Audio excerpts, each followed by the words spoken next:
بسم اللہ الرحمن الرحیم۔ عقل مند وہ ہے کہ جو اپنے نفس پر قابو پائے اور مرنے کے بعد کی زندگی کے لیے تیاری کرے اس دنیا میں۔ وہ تیاری کیا ہے؟ وہ تیاری بھی کوئی ایسی مشکل نہیں ہے کہ انسان کی طاقت سے باہر ہو۔ اللہ تعالیٰ نے وہ تیاری آسان کر رکھی ہے، اور اس تیاری کا نمونہ حضور نبی کریم سرور دو عالم صلی اللہ علیہ وسلم کی حیات طیبہ اور سیرت طیبہ کی روشنی میں ہمیں عطا فرما دیا ہے۔ دیکھو یہ ہے نمونہ تیاری کا کہ یہ دنیا کے سارے کام بھی ہو رہے ہیں، دنیا کو کوئی کام نہیں رک رہا، تمہیں بھوکوں نہیں مارا جا رہا، تمہارے کھانے پر کوئی پابندی نہیں ہے، تمہارے سونے پر پابندی نہیں ہے، تمہارے اپنی جائز خواہشات کو پورا کرنے پر پابندی نہیں ہے۔ صرف چند ہدایات ہیں جو تمہیں دی گئی ہے۔ وہ کیا ہے کہ 5 وقت کی نمازیں تمہارے ذمہ فرض ہیں، رمضان کا روزہ تمہارے ذمہ فرض ہے، سال میں 1 مرتبہ زکوٰۃ ادا کرنا فرض ہے، سال میں 1 مرتبہ، سال میں کیا بلکہ پوری عمر میں اگر استطاعت ہو حج کرنا فرض ہے۔ اتنا آسان کر دیا جانے، اور گناہوں سے بچنا۔ گناہ بھی انہی چیزوں کو قرار دیا گیا ہے جو انسان کے لیے مضر ہیں۔ اگر شراب حرام کی گئی ہے، شراب حرام تو ہے ہی اپنی جگہ، لیکن انسان کے لیے مہلک ہے، اس لیے حرام کی گئی۔ زنا انسان کے لیے مہلک ہے، اس لیے حرام کیا گیا۔ سور کھانا انسان کی طبیعت کو، اس کے مزاج کو بگاڑ دینے والی چیز ہے، اس لیے اس کو حرام کیا گیا۔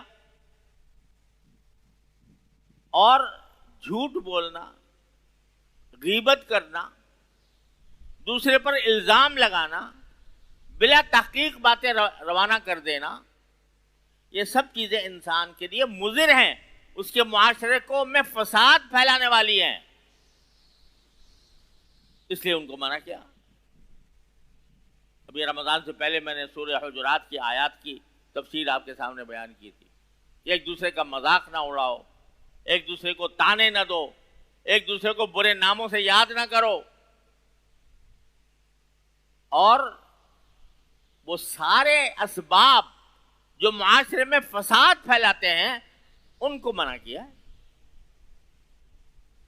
وہ کوئی مفید باتیں نہیں ہیں جن سے منع کر رکھا ہو، سب حرام، سب مضر چیزیں۔ لہذا تیاری، آخرت کی تیاری وہ کیا ہے؟ اتباع سنت نبی کریم سرور دو عالم، نبی کریم سرور دو عالم صلی اللہ علیہ وسلم کا اسوہ حسنہ اپنے سامنے رکھو۔ آپ نے کس طرح زندگی گزاری، آپ نے تجارت بھی کی، آپ نے کاشتکاری بھی کی، آپ نے ملازمت بھی کی، آپ نے حکمرانی بھی کی، آپ نے جنگیں بھی لڑیں، آپ نے نکاح بھی کیے، آپ نے خانے کی زندگی بھی گزاری۔ سارے زندگی کے تمام احوال جو ایک انسان کو پیش آ سکتے ہیں وہ سرکار دو عالم صلی اللہ علیہ وسلم نے کی حیات طیبہ میں ان کا نمونہ موجود ہے۔ اس نمونے کو دیکھتے جاؤ، عمل کرتے جاؤ،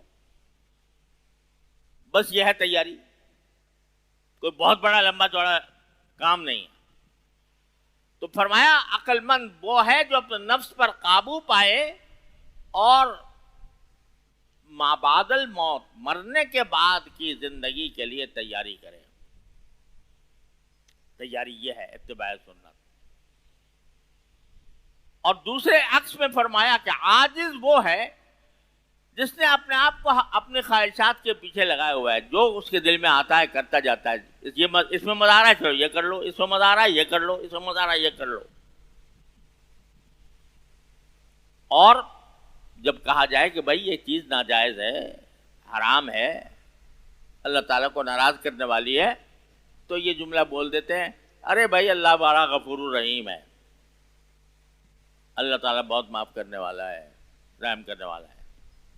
اس کو فرما رہے ہیں سرکار دو عالم کہ عمل تو خواہشات پر ہو رہا ہے اللہ کے حکم کے خلاف، اور آرزویں باندھی ہوئی ہیں اللہ کے اوپر کہ میں آخرت میں جب پہنچوں گا تو اللہ میرے ان گناہوں کو معاف کر دیں گے، خود ہی معاف کر دیں گے.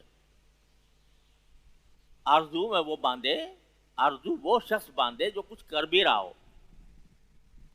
اور کر تو کچھ نہیں رہا، اپنے آپ کو خواہشات کے پیچھے لگایا ہوا ہے، جو جی میں آتا ہے کرتا ہے، جو جی میں آتا ہے بولتا ہے، نہ زبان پر قابو، نہ نگاہ پر قابو، نہ دل پر قابو، نہ ہاتھ پر قابو. یہ سارے اعضاء انسانی وہ اللہ کی نافرمانی میں استعمال ہو رہے ہیں، اور آرزو یہ باندھی ہوئی ہے کہ اللہ تعالیٰ غفور الرحیم ہے. اس کی مذمت کی آپ نے فرمایا وہ عاجز ہے، بیوقوف ہے، وہ عقل مند کے برخلاف وہ شخص بے وقوف بھی ہے اور بے کس بھی ہے، عاجز بھی ہے. لہذا سبق یہ دیا کہ اگر ذرا بھی تمہارے اندر عقل ہے تو اس زندگی کو آخرت کے بعد کی زندگی کے لیے کھیتی بنا کر استعمال کرو. الدنیا مزرعۃ الآخرہ، یہ دنیا کھیتی ہے، یہاں جو بو گے آخرت میں وہ کاٹو گے. لہذا ہر انسان کو یہ فکر چاہیے کہ میرے مرنے کے بعد میں ایک مراقبہ ہے، چھوٹا سا مراقبہ، یعنی مراقبے سے مراد یہ ہے کہ ذرا سا دھیان. آدمی 24 گھنٹے میں کسی وقت سوچے کہ اگر میری اس وقت موت آ جائے، اور آنا کوئی بعید نہیں ہے، اگر میری اس وقت موت آ جائے تو کیا میں اس قابل ہوں کہ اللہ تعالیٰ کے سامنے جا کر جواب دے سکوں کہ میں نے سابق زندگی کس طرح گزاری تھی؟ تو یہ چھوٹا سا مراقبہ کر لیا کریں تو انسان کے دل میں خود بخود اپنی اصلاح کا جذبہ پیدا ہوگا، اور جذبہ جب پیدا ہوگا تو پھر اس کو یہ فکر ہوگی کہ میرے اندر جو خرابیاں ہیں میں اس کو دور کروں، اپنی زندگی کو اللہ کی رضامندی کے مطابق بناؤں.